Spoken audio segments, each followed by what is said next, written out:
$32. That is the price of a plain old box of plain old CCI Blazer brass 9mm ammo in North Pole, Alaska, which is 85 miles to the north of me, that direction. You guys on YouTube can see me point that way, behind me, north. If I want to go into Fairbanks, which is about another 15 miles, which we normally do, if we go to Fairbanks, that's where we do our grocery shopping and that kind of stuff, and I'm just making a point. Anyway, if I go to Fairbanks, I can go to Sportsman's Warehouse, and I can pay $28 a box for 9mm, various whatever. A few of the smaller backwater shops might have it around, $24, $25 a box, but that is as cheap as you can get 9mm ammo up here. There is one place that does reloads at about $75 to $80 for 200 rounds, but the ammo is not the best quality. Just real quick before I continue, I want to make sure that the editing, okay, it is recording. I did not do my pre-test verification this time, and that could have been bad. But we're good, so we're going to go ahead and continue. As soon as I can find my page.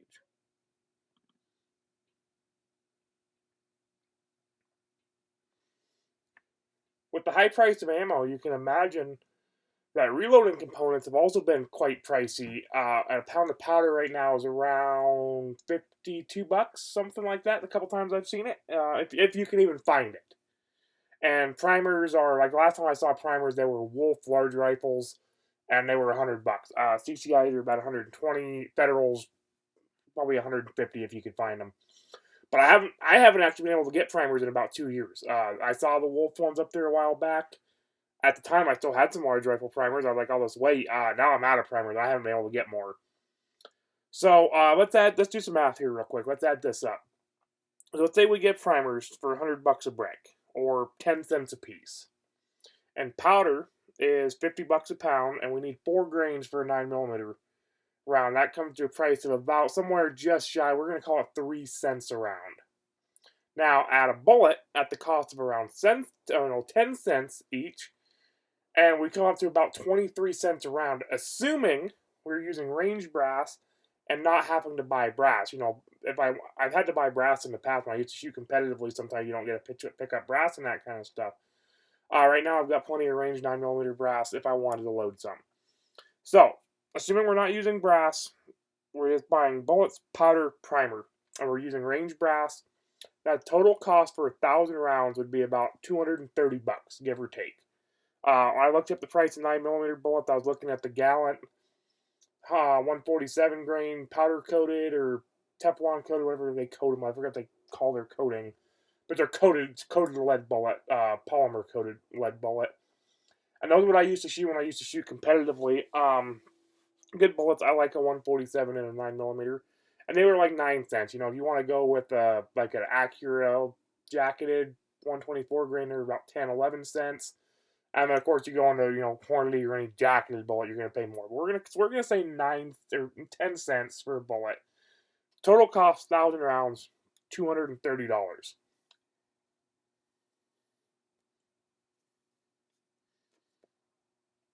Now, I can go to Target Sports USA online and get 1,000 rounds shipped for about $270 for good ammo, name brand stuff. And not have to deal with cleaning brass and loading, or even, having to pick up brass after shooting, which I'm starting to despise as I get older and fatter. It's funny because when I was a kid, we never bought factory ammo, ever. I always reloaded. And I remember when I first started shooting competitively, I would be like livid if I didn't get all my brass back. I was shooting 45. I made sure I counted. I get every piece of my brass back. And it was funny. Normally, I came back with more brass than I shot. If I shot 100 rounds, I'd come back with 120 pieces of brass. But I was real particular about getting all my brass back, and a few years getting into shooting semi-autos. When I was a kid, we always shot lever actions and bolt actions and revolvers and stuff, and I didn't have to worry about picking up brass. I got into semi-autos, I had to pick the brass up, and I was picky about it. Now, there's probably I've been shooting this Glock 19 the last couple of weeks. There's probably 500 pieces of brass laying in the driveway, and I might pick them up later, or I might just let them become part of the driveway. But to buy 1,000 rounds locally of 9mm, buy 1,000 rounds locally would run me somewhere north of $400, depending on what kind of deals I could find. The problem is I cannot have ammo shipped to Alaska, or can I? So I recently found out that one of the local trucking companies offers a freight forwarding service, and when I asked about ammo, they said it's no problem. As long as it's properly labeled. It has to be labeled as hazmat, but they said generally when people ship ammo around the lower 48, they mark it accordingly. So according to calculations I went over when I was talking to the gentleman up there, it cost me about $30 a case to have ammo shipped up here. Now, you can see how this would be a real game changer in my neck of the woods. I'm hoping to put this to the test here real soon. I've got about 500 rounds of 9mm left. I've been shooting with Glock a lot lately, trying to get a feel for it. And I haven't been buying 9mm ammo because I didn't have a 9mm. Now I've got one. I'm shooting up my stash. I need to get some more. And I was in Fairbanks looking the other day, and holy crap, I'm not paying that. $28 a box for 9mm, $32 a box for 9mm. So yeah, I'm hoping to put this forwarding thing to the test soon and get a couple cases of. Probably gonna get some 9mm. Might order a case of 45, case of 10mm. Once I go back to work, it's gonna be a couple weeks. I don't have the cash right now. And I'm hoping that with this, I can also, if you can get it online, you can also have powder and primers forwarded up here as well.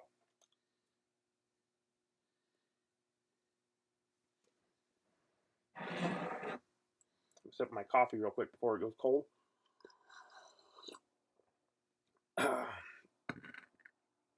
Okay, so one thing with this service is I will still have to pick up the boxes of ammo, powder, primers, whatever, at the shipping yard in Fairbanks. But I can plan around it, so I don't have to make a special trip. You know, it's $100 in fuel to drive back and forth to Fairbanks. It's not that much. It cost me about $100 to fill the truck up with diesel. It cost me a little less than a half tank running back and forth. So it's $50, $60 to run back and forth to Fairbanks. You know, if I'm running forbidden diesel and all that good stuff, you didn't hear me say that out loud. But yeah, I'm really hoping that this service works out as well as I'm hoping it will. Like I said, it's going to be a real game changer for a high volume shooter. And I haven't been a high volume shooter in quite a while. I used to shoot 500, 600 rounds a week out of whatever gun I was carrying. Competitively shooting, I shot similar guns to what I carried. I used to shoot 250 rounds a week, you know, shooting competition, and then another that, if not more, practicing. And now I've maybe shot 250 rounds all winter. I can't get the stuff to reload ammo up here, and I am not paying $60 a box for 45 ACP to go blast it. You know, and yeah, I can sometimes find ammo cheaper. A couple weeks ago, I was in a shop and I was able to get a couple, like 2 boxes of older 9mm that he got in with a trade on a gun for $15 a box, but it's not common. Another thing I'm hoping that this will do will also make it easier to get hard to find ammo.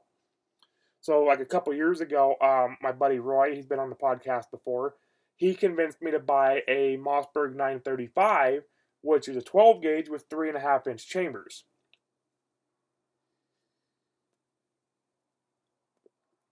And this gun has sat in the closet pretty much ever since because 3.5-inch 12 gauge is nearly impossible to find up here. And I have other shotguns that I like a lot better if I'm just going to shoot 2 3/4-inch or 3-inch shells. I do have like 3 boxes of Winchester, their blindside, no goose load, double 3.5-inch BB that I did manage to pick up a couple years ago. And I've been saving them. I shot a couple to kind of pattern it, and I've just been saving them for hunting. So online I can get 3.5-inch 12 gauge. If I can have it shipped up here, I can get a case. You know, yeah, if I'm going to pay the shipping, I'm going to get a case. Generally, I didn't buy ammo until I was in Idaho. So, 2017. Probably the first time I actually started buying ammo to shoot. And I would order it from, at the time, I was signed up for the Target Sports Prime, and I would just get case. If I'm going to order ammo, I'll order a case, get the free shipping, all that kind of stuff. With Target Sports USA, if you're signed up for Prime, you get 8% off of whatever their market price is. So it's a pretty good deal. In the like up here, if I sign up for that Target Sports Prime again and it works out, that 8% I'm saving with their free shipping to the yard in Tacoma, that 8% that I'm saving will pay the shipping to get it the rest of the way up here. That's a big deal. And if I'm ordering a couple cases a month, it's going to be worth it. So it doesn't take very much. I think the Prime membership was $100 a year or something like that. It doesn't take very much to make up for that $30 a case, 3 cases of ammo to get the shipping basically for free, and you've made up that $90, $100 to sign up for the membership. And I've also been hoping to get back into competitive shooting, but the cost of ammo and not being able to get reloading components has been a factor that's held me back, especially since the closest place where they shoot USPSA is Fairbanks, which is a 4-hour round trip to go shoot a match. So like I said, there's $60 in diesel to go up there and back. Plus, if I was 200 round match at $30 a box, there's another 60, 90, 100 and $120, $180 with ammo and gas to go up there and shoot, and then probably another 20, but I'm going to get hungry, and I'm too lazy to take sandwich with me, and I'm going to have to go buy breakfast or food wherever I'm in, So yeah, we're talking $200 to go shoot a match. Fun hobby, not cost effective to get into for me up here. When I was in Idaho, I could drive over to Accurate Bullets and pick up 120 or 147 grain bullets for, I think I was paying $50 1,000, something like that. $60 1,000, 60, maybe it was 65 1,000. I could get primers for $35 a box at the time. Powder was $25 a pound. I had 2 progressive presses set up. It wasn't a big deal. And the range where I shot USPSA was 10 minutes from my house. So I'd love to get back into it. And really enjoyed shooting. If I was going to get back into it at this point, I don't know that I would go like super competitive with it. Like building a custom race gun and all that kind of stuff, like what I was doing down there. But I think I would just more shoot my carry gun. Like, this is a good chance to go run, not really drills, but go run a course with whatever gun I'm carrying. My 1911, this Glock, whatever. And I probably even run my carry setup, a couple Simply Rugged leather ammo or magazine carriers, a holster, and go for it.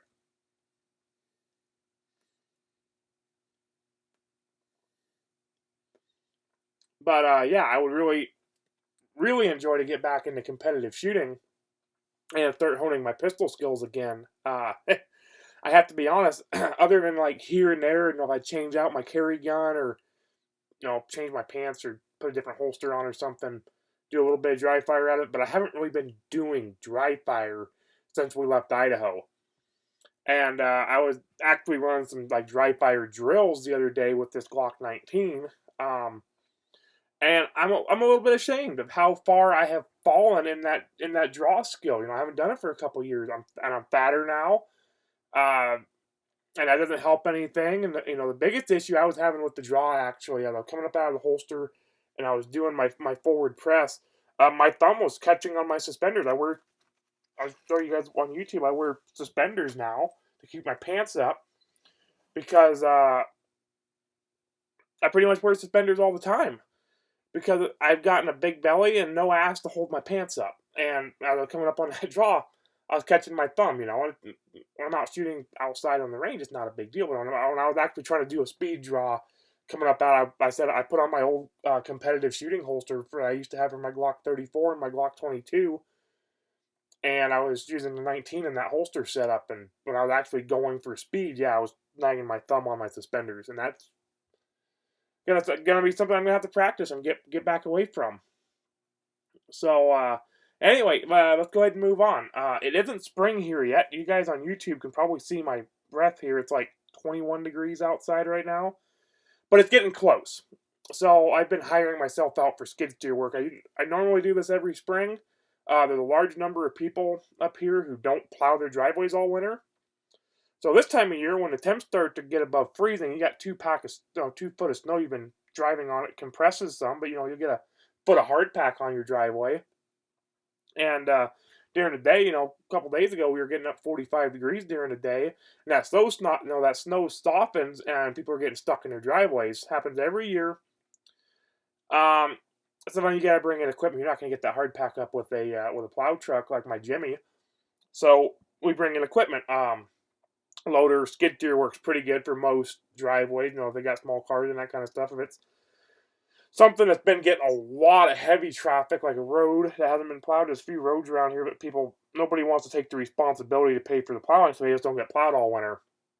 And in the spring, nobody can get out, and they all freak out, and somebody will have to finally, break down, hire somebody to bring a loader in or a grader and clear it. But most driveways you can do with skid steer, and that's what I've been doing all week. Myself, I prefer to keep up on my plowing all winter. And I guess, from a financial standpoint, just having to do it once a year in the spring. If I'm charging them $200 with a skid steer, that's like 4 plowings with a plow truck at $50 a piece. So generally, I have to plow more than 4 times. So I guess financially, if you're worried about money and you don't own the equipment to do it, paying somebody to pull the hardpack up in the spring is cheaper, but it's just not worth it to me. I've got the equipment though, I used to do it on the 4-wheeler, but now I got this Jimmy. Fire up the Jimmy, 15 minutes, I'm done plowing. I can go back in and sit next to the fire and enjoy a cup of coffee.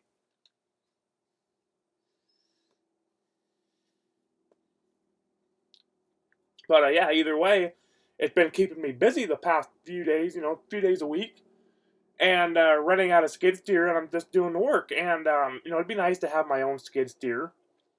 But I don't have 80 grand laying around to go out and buy a new one. And even if I had the cash, I don't have the cash right now, but even if I had the cash to buy a used one, I'd be a little hesitant, or a lot hesitant, because I know how skid steers get treated on job sites. You always put the newest guy in them who doesn't have any experience, and they get the crap beaten out of them. They use little skid steers for everything. Oh, we need to move this light or dig up and replace this light base. Go get the skid steer. I've seen them get the arms bent, all kinds of stuff. Real hesitant to buy a used one just because of how they get used on job site and because of the inexperienced operators running them. But, yeah, other than that, I've been trying to do a little bit of cleanup, some spring cleaning around here. There's still a foot of snow, 1.5 of snow. There's more than that, 1.5 at least. So it's still a long ways from getting melted off, but I've got a bunch of junk. Whenever I go to Fairbanks, I always end up picking up something or another and collecting it. And about this time every year, I get sick of all the junk sitting in the yard, and I'll go through and I'll have a big online yard sale on Facebook Marketplace or something and sell off all the junk I've collected over the winter.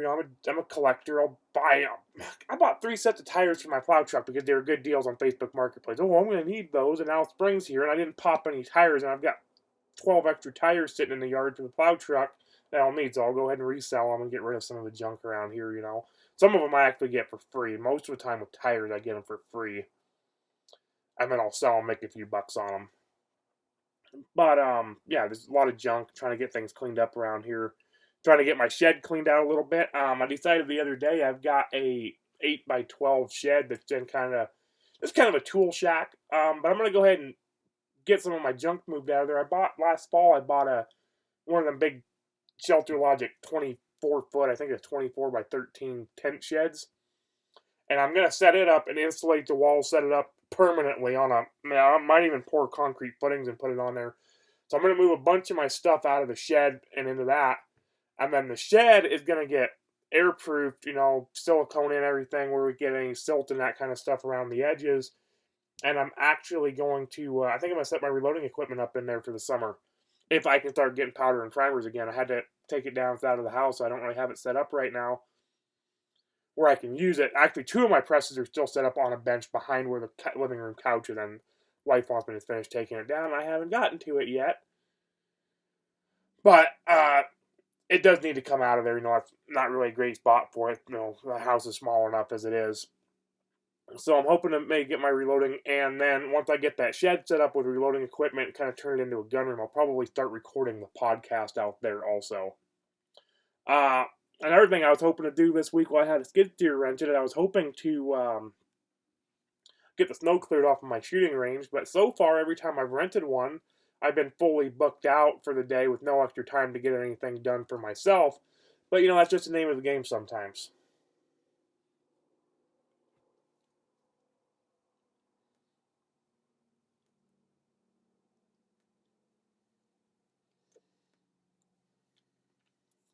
All right, guys.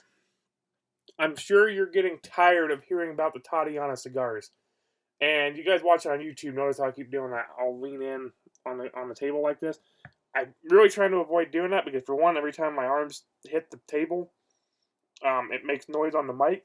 And then for two, I'll notice when I'm editing, you can tell that there's voice audio level differences when I lean in close to the mic like that. So I'm trying to just stay back, and kind of hard. But anyway, I'm sure you guys are tired of hearing about these Tatiana cigars. But I'm going to run out eventually. I only bought the one sampler pack. A while back, a couple weeks ago, I took one of each of the cigars in my humidor from each box or whatever, and I set them into a separate little pile in a little compartment to select and smoke on the show, so that way I'm not smoking duplicates. I select cigars to smoke on the show from that pile, and I'm sure it'll happen someday where I'll smoke a duplicate again. But right now I'm trying to keep it a different weekly cigar, so anytime I get anything new that I haven't talked about before, it goes in there, and I'm selecting from that little pile.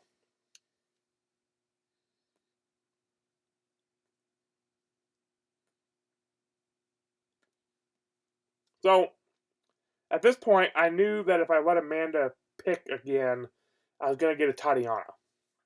So I decided I was just going to close my eyes, walk up to the humidor, reach into the compartment, shuffle around, and smoke whatever the first cigar I pulled out was.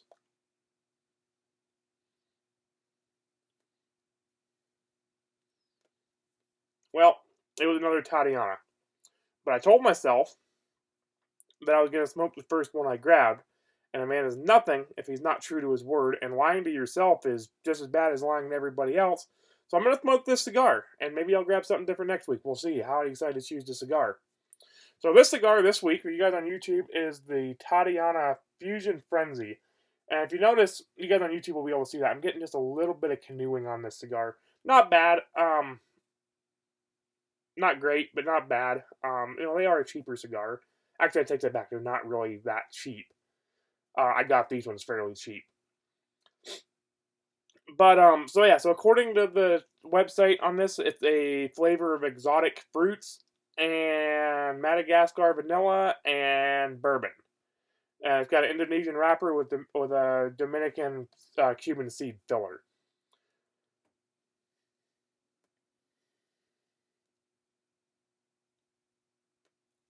So the cap on this cigar has like a strange sweetness to it that I can't quite place it. Kind of like an exotic berry, I would guess. Not really sure.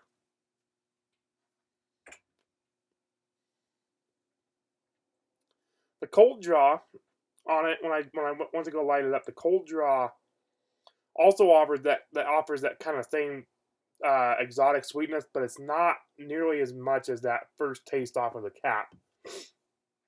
And then generally, when I do this, I will smoke the first third of the cigar or so, and then I'll kind of write out my thoughts about it here on my script. And I didn't finish writing out the rest of the script past that. I lit the cigar up and I got into recording. So you guys are getting, as I'm smoking the cigar, exactly what I think of it right now. You guys on YouTube, this is it. I'm smoking the cigar. I'm giving you my remarks. I'll edit the pauses out on the podcast, but this is what you guys are getting.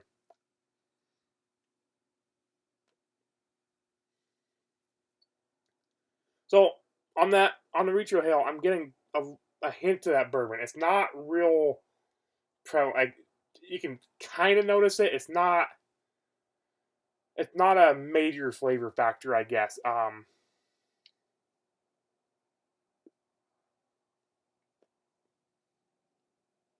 Like it's there, but it's not super prevalent. It's like just a hint of bourbon. Now that I've been smoking the cigar for a minute, I'm not really getting any more of that berry flavor, that weird exotic fruity flavor. It's not really a berry; it's kind of fruity. I don't know what it is, but I'm not really getting it too much in the smoke. It's just kind of smoking like a cigar.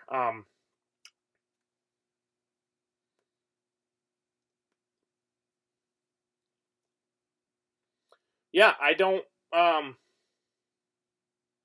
really know what to think about this one. It's a not a bad cigar, not my favorite. The little the cap's a little too sweet for me now. A couple years ago when I first started smoking cigars, I probably would have loved this cigar, but it's a little overly sweet on the cap.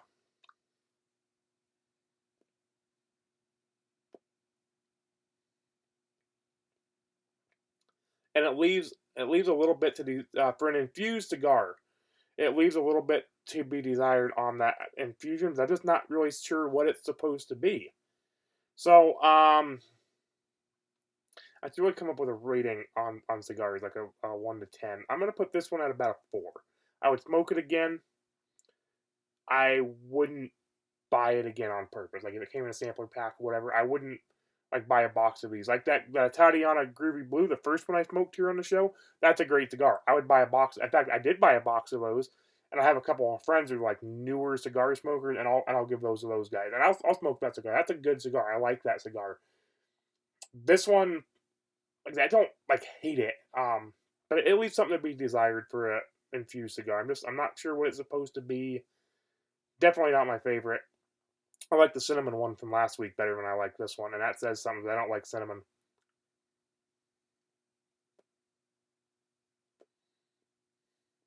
And then, of course, I'm smoking it just a little bit too fast here, trying to get this canoeing to go away. You know, I'm scraping the edge of the ash on my ashtray over here, and just trying to get that canoeing to stop and go away. So it's getting a little hot, so I'm getting a little bit of that burn cigar flavor because I'm trying to smoke it a little too fast to keep it from going out. You guys can see it's only like lit on half. It might have been a bad light. It was smoking pretty good for the first inch, but yeah, I'm gonna give this one a 4 out of 10. Not the best.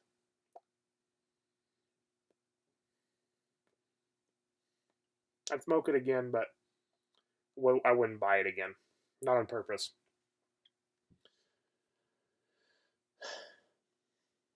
All right, guys, let's go ahead and talk about this scout rifle project from a few episodes back. Um, I'm still trying to decide how I want to go about this one, and the issue I'm coming up with right now is the weight. And I mentioned this before in the other podcast. According to Jeff Cooper, the ideal weight of the scout rifle is 3 kilos, which translates to 6.6 pounds for those of us who only speak American. And I'm all for light, handy rifles. I mean, I live in Alaska. I can absolutely get down with a rifle that weighs less than a gallon of water. But that 6.6 pound weight is a hard number to meet. And I've come to the conclusion I'm going to have to go semi-custom with this build. At least semi-custom, if not fully custom with this build, most likely. Now, there are some obvious ways to reduce the weight on a rifle, such as a synthetic stock. Or, if you have, you can reprofile the barrel, pencil, those little thin pencil barrels and whatnot. But remember that 6.6 pounds includes an optic, a sling, and a magazine. And I looked up the name for I looked up the specs for a handful of name brand scout rifles, scopes. I looked up the name. I did 3 scout scopes, and the lightest is the Loophole VX Freedom 1 to 5 to 4, which comes in at 9.6 ounces. However, I feel that for a general purpose rifle in 308, you need at least a 6 power, at least. And I have several low power compact optics around here, and I feel like anything less than 6 power is a limitation. Even on my 22, I like at least a 6 power. So that leaves us up to the Vortex Crossfire Scout Scope or the Burris Scout Scope, which are the Burris is 12 ounces and the Vortex is 13 ounces according to their websites. And I'm a big fan of Vortex optics. I have a bunch of them, and I will probably end up going with their Scout Scope, which is the lighter of the two, even though the Crossfire line is kind of their bottom of the line for the Vortex scopes.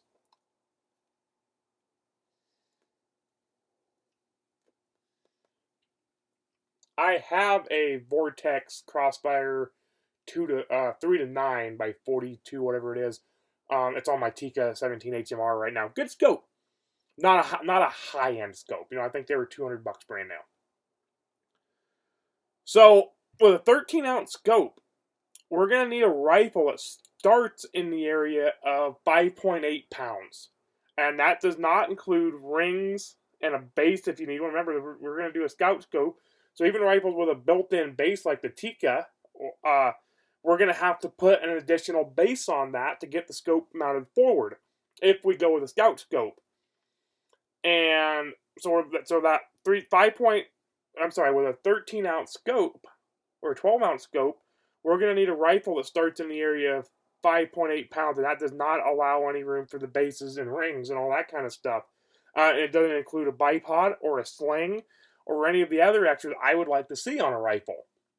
And there isn't a factory rifle on the market that makes that weight that I could find, unless you go with like a carbon fiber barrel. The exception to that is the Christensen Arms Mesa FFT. From what I've been able to find, I haven't found anything else that makes that 5.8 pounds stock.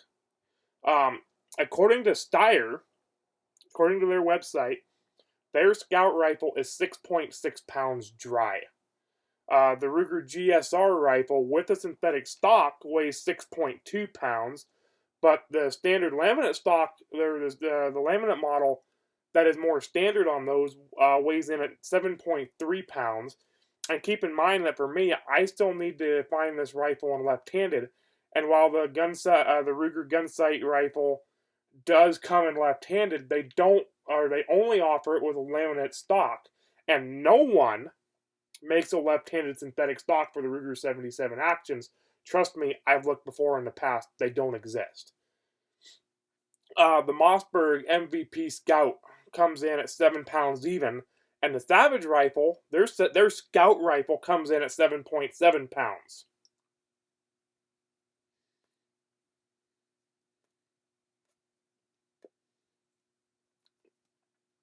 The Ruger American Ranch, which fits the Scout profile, comes in at 5.9 pounds, so now we're getting close to the weight, but it is not available in 308 for whatever reason, according to their website. They make it in 223, they make it in 300 Blackout, 7.62 by 39, 450 Bushmaster, and there might have been like one or two other calibers, but not 308 for whatever reason. Their compact American rifle comes in 308 with a factory 18-inch barrel and a shorter stock. One of the things with the Scout rifle is a little shorter length of pull. And it weighs 6 pound evens according to their website. Now, keep in mind that none of the rifles I just mentioned, except for the Ruger GSR with the laminate stock, are left-handed. None of those are available left-handed. This rifle is the Ruger GSR is also the only one out of the group of rifles I mentioned that has the desired controlled round feed claw-style Mauser extractor. And in lighter rifles, in right-handed rifles, you can get lighter stocks. There's available synthetic, probably even carbon fiber stocks available for the right-handed Ruger. But with left-handed, I'm stuck with a laminate stock. My choices for stock on the Ruger is the factory laminate or a Boyd's laminate. And that's it. So it's out. I'm trying to make this build to make weight. I can't have a rifle that starts at 7 pounds, add a scope, a sling, and all the goodies to it, and have it make 6.6 pounds. It's impossible. So the standard Ruger American model, just their standard black stock, plain Jane, it's available in left-handed 308 with a stock weight of 6.1 pounds. The rifle comes with a 22-inch barrel and a 42-inch overall length. So losing 3 inches off the barrel to make this rifle the specified 1 meter or 39-inch overall length, and it'll give you the 19-inch barrel that he specified as well. It'll get us really close to that sub 6 pound starting weight. but we're stuck using the Ruger 4-round rotary mags unless we change the bottom metal, and that not only adds weight but also cost. And I'm not even 100% sure that the AISC style mags, the pattern mags, will work on the left-handed actions, because Ruger at some point, the early Americans all used the rotary mags, and at some point they kind of came out with like a second version, and the right-handed rifle, they changed the stock a little bit so that they can be converted to take the AISC magazines. And I think they changed the bolt on the right-hand rifles as well. I know they did on the rifles that use AR magazines that they started offering factory. At the time, I had a Ruger American 300 Blackout, and it didn't. I looked into converting it, and it was going to be too much because you had to modify the bolt, and I didn't have the equipment to do that.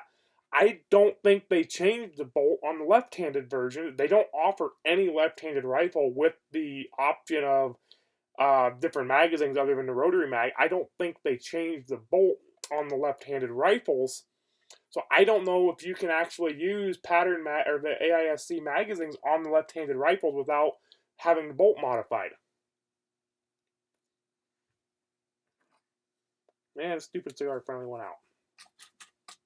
Go ahead and try to square up the end and relight it here real quick.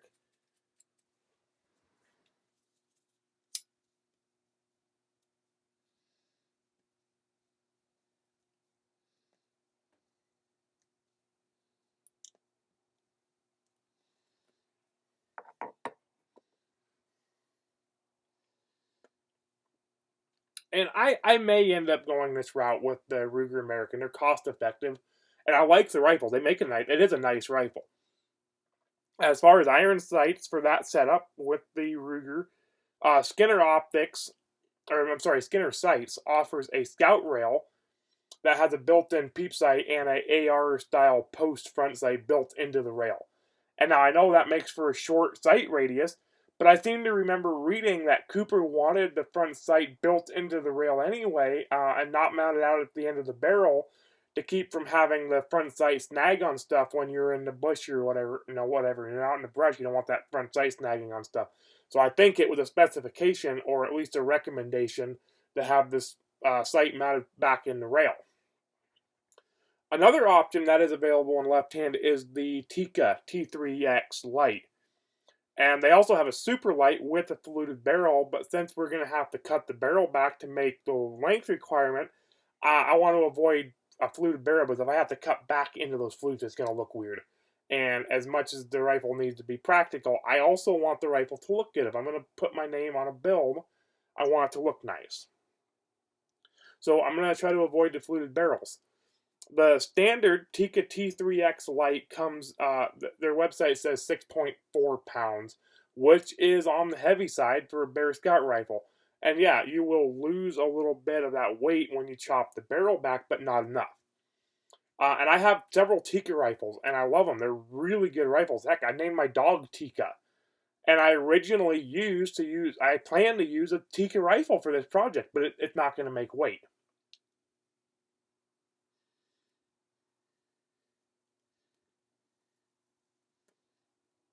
Now, keep in mind that all these weights I am giving are from the websites. And I think the Tikka weight is off. I don't want to pull the scope off of one of my rifles and check the weight of the Bear rifle, and I might at some point, but I don't want to do it right now. But I think the weight on the Tikka website is off. There's a fella building scout rifles on the Tikka and selling them, and he claims 6.7 pounds fully kitted with a scope. My Tikka T3X Superlight 6.5 Creedmoor with a 24-inch barrel comes in at 8 pounds 4 ounces, fit with a Vortex Diamondback Tactical 4-16, a sling, loaded mag, and a bipod. So I think the weight on the Tikka rifle is a little off on their website. I'm going to have to verify that. Now, one rifle that I did find that comes really close and actually comes in under that stock weight I'm looking for, 5.8 pounds, is the Christensen Arms Mesa FFT, which comes in at an advertised 5.5 pounds. And they also have the FFT Titanium, which comes in at 5.3 pounds, but it's about $1,000 more than the standard one, which is already around $1,600. The Mesa FFT comes with a 20-inch barrel and an overall length of 40 3/4 inches, so I would need to cut it down just a little bit to make that 39 inches. And this rifle has a very thin profile steel barrel.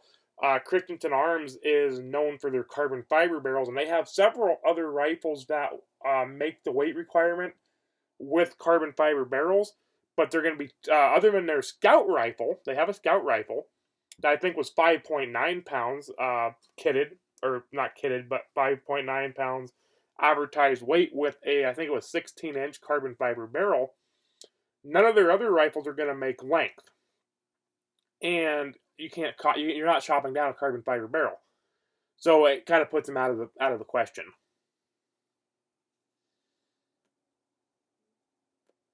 Now, speaking of length, some of you shorter guys can cut the stock back on a rifle, say, down to like 12.5 inches, like a youth size, and make up for the longer barrel of 20 inches, and get down to that 39 inches that you need to make for the overall length. Jeff Cooper actually talks about this in his book, The Art of the Rifle, and this is a quote from the rifle, and he said, "The buttstock of the rifle is rather better too short than too long. A stock that is too short may tend to bump the shooter in the nose upon firing and may bang him in the eye if his scope is mounted too aft, but a stock that is too long, on the other hand, will render the weapon unwieldy and slow to use." And then he goes on to talk about why the old Army rifles, like the 03 Springfield, had short stocks so they fit more shooters and that kind of stuff. And I can confirm that most of these old woodstock bolt-action Army rifles have really short stocks. If you've never shot like Lee Enfield 303 British, those things have really short stocks on them for me.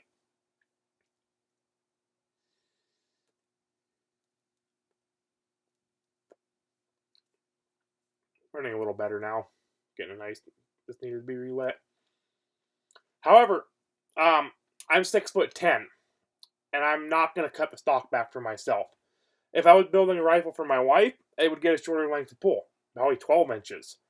But not this build for myself. I'm gonna have to chop the barrel to make length, or just be slightly over length, which doesn't bother me as long as it's within an inch or two. I'm a big guy; I can handle an extra inch or two of rifle. But it's not going to be a true scout unless I get it under that 39 inches.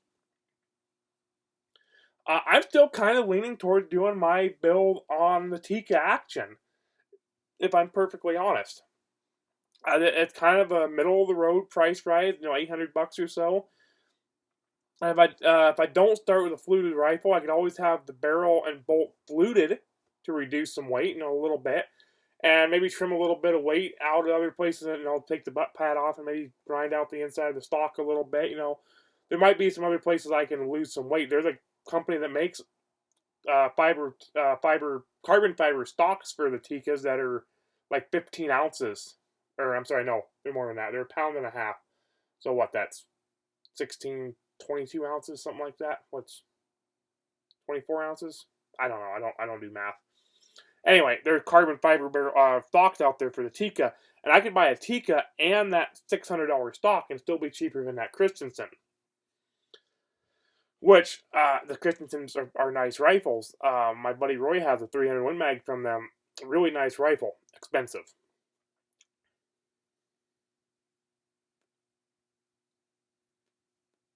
So with the Tikka, I'm thinking I'll cut the barrel back, trim it up. I'm shooting for as close to 6.6 pounds as I can get for the rifle and scope.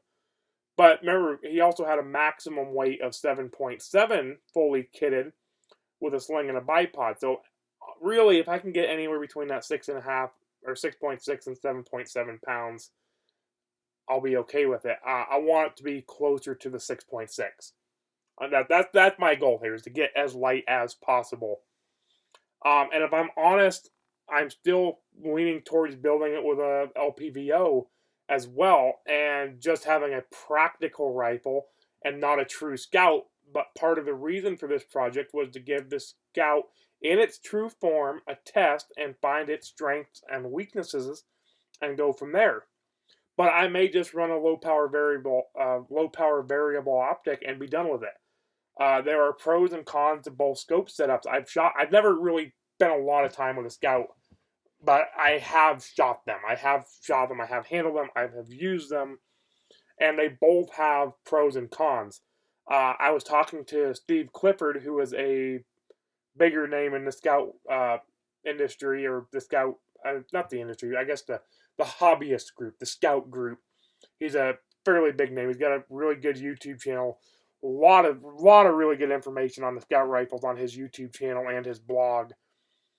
And I was talking to him about the scope setups, and he likes a intermediate eye relief, like a couple of the scopes that Leupold used to make, but there's not much on the market these days in that intermediate eye relief.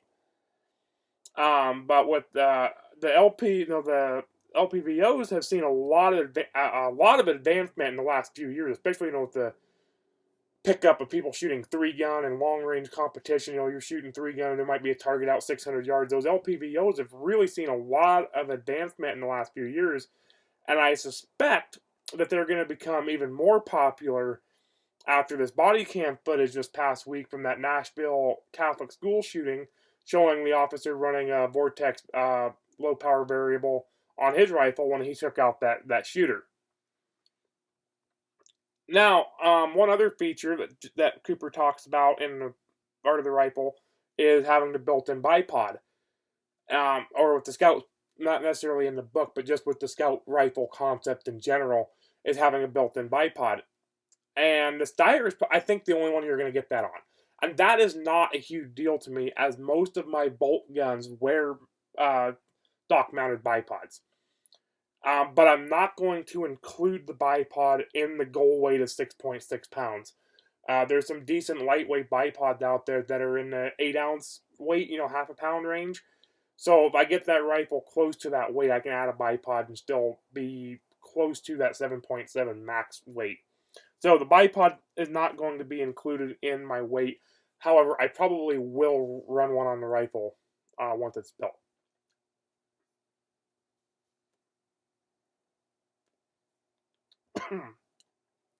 Now, with all that being said, it is becoming more obvious that for a left-handed shooter like myself, I'm going to have to go semi-custom to get a true Scout rifle.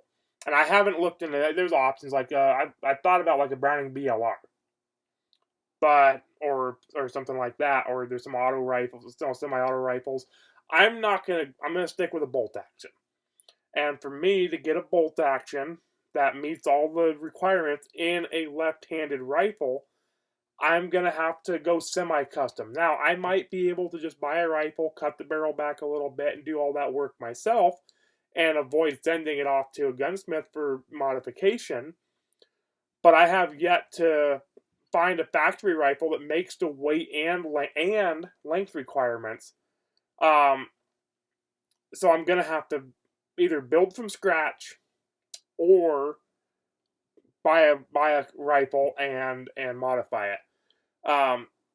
With that Christensen Mesa FFT, I think the scope base is going to be an issue without having something custom made. There are scout bases out there for the Remington 700s, which the Christensen is based off of, but they're for the Remington profile barrels. And if you look at the Christensen, you can see there's a steep drop where that rifle goes to that little thin pencil barrel to make that weight. And I don't think you're going to find a base that fits that without having to have something custom made. So really my biggest concern with this project is the weight. I'm a big guy. I don't mind if the rifle was an inch or two over 39 inches. I'm not 100% sold on the forward mounted optic being the best. I still think they're, when Cooper was playing with this concept 30 years ago, there was a lot of advantages, but the Scout scopes haven't developed at the same rate other scopes have. I don't know that forward-mounted scope is the way to go. I think it's a little bit dated now, and that the concept has lacked development.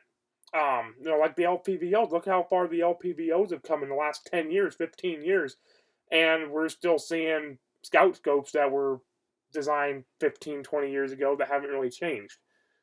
or like those the intermediate eye relief rifles like I was talking with Steve Clifford for. They're just not even available anymore. So another thing for me is that in my mind, a general purpose rifle is useful out to about 600 yards.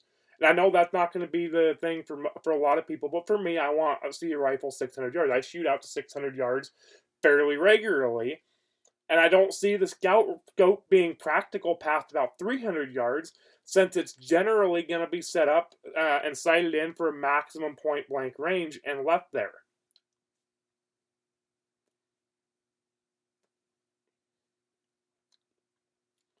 For the 308, that maximum point blank range is around 250 yards.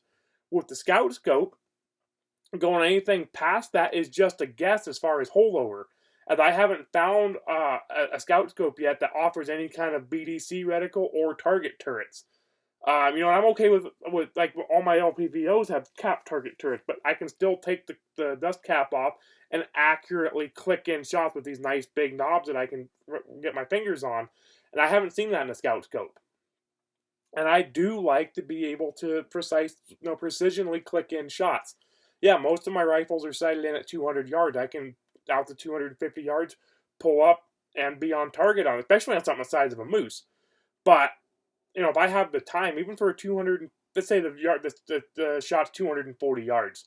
If I have the time, I'm going to look at my dope and I'm going to click, whatever it is, to get to that, to get it precision, to get it closer to anything that you can do to cut down your what's the word I'm looking for here? Cut down on your variances. Anything that cuts, I don't even really know how to. I'm just drawing a blank here all of a sudden. But you guys get what I'm saying. Take out any variables. If my scope got bumped, and I'm gonna be hitting 4 inches low at 250 yards, and now I'm hitting 8 inches low. Well, if I clip that shot back in that 4 inches, now I'm back, closer to where I needed to be on my target. Take out, and I like to be able to click in those shots. So yeah, I like. So I may not end up actually doing a scout scope on this because I don't want to spend $400 on a scope that's going to end up sitting on the shelf, and I don't know that there's a whole lot of market to go out and resell a scope if I buy one and end up not using it. Scout. There's only so many people that want these things.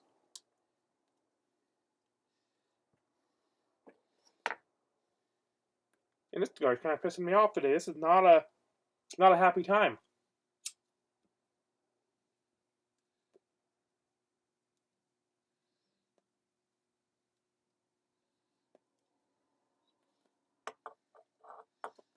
One of the reasons I prefer fatter cigars, they stay lit better. So, but yeah, so I do want to stay close to that 6.6 pound weight for the rifle and scope. And I want the rifle to be handy overall. I don't need or want a 36 power scope on this, but I wouldn't mind having an 8 or even a 10 power scope, on the high end. But I probably also want no more than 2.5 power on the low end for quick up close work. I've got several 1 to 6 LPVOs, and I find myself in the low end running them up at around 2 power, and I'm happy with them there. I don't hardly ever take them all the way down to 1, unless I'm trying to adjust the scope real quick for a quick close shot and just crank it down. Generally, if I'm in the brush, I'll crank it to about 2 powers and leave it there. So, and like I said, I'm not going to include a bipod in that weight and anything other than the scope, maybe a sling. It's a hard weight to make, and many iron-sighted rifles won't even make that weight. But anyway, overall, I'm still thinking this is going to be a fun project. I kind of wanted to touch bases. I've been researching this a little bit. I wanted to put some more of my thoughts out there for it. And I like the idea of having a medium rifle or a handy rifle like this in a medium range caliber. It'll be a good thing because most of my rifles I have right now are heavy hitters, 45-70, 375 Ruger, or they're light rifles, 223. I don't have a 308. I like the 308. It's a great cartridge. Easy to get ammo for. Great for taking to the range and shooting and practicing long range and that kind of stuff. I've been wanting to get another 308, and this gives me a good reason to get one and try to do this general purpose, this practical rifle, if you will. I'm still not 100% sure. I was talking about going full scout with this, but the more I think about it, the more I'm kind of leaning toward doing a practical rifle build my way, just so I think it'll be more useful for my needs to be able to set it up like that. All right, everyone. Before we wrap this one up, you might be wondering what the heck's going on with the name. And I'm hoping that changing the name of the show won't make it harder for people to find it for a while and cost me downloads. I've mentioned I'm going to be changing the name. This week will be the first week that this will be the Shooters Apprentice Podcast. All the social media has been that way. I've used that name for a long time. So that the podcast is now going to be the Shooters Apprentice Podcast. As far as social media, you can find me by the name of the Shooter's Apprentice pretty much everywhere, including, but not limited to, Facebook, Instagram, YouTube, Twitter, TikTok, Truth Social, and I believe I'm on MeWe as well, but I don't really use all of them consistently. Instagram is probably my personal favorite to share stuff on, because I can, working on a project, I can post pictures of it real quick. And I can also be found on various online forums like the Arborist sites and that kind of stuff for my chainsaw stuff by that name of the Shooter's Apprentice as well. Various gun forums, chainsaw forums, heavy equipment forums, whatever. Look me up.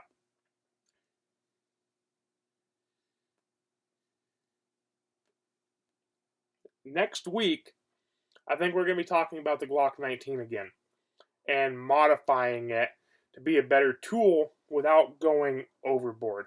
I've already done a little bit of work to it at this point, and I'm waiting for some more parts. I was going to leave this pistol stock, but I forgot about one little thing, and plastic sights and cold weather don't mix. And since I had to change the sights, I decided I'm going to go ahead and do some other things to it as well. So, with all that being said, I will see you guys next week. Until then, stay safe out there, and don't shoot yourself in the foot.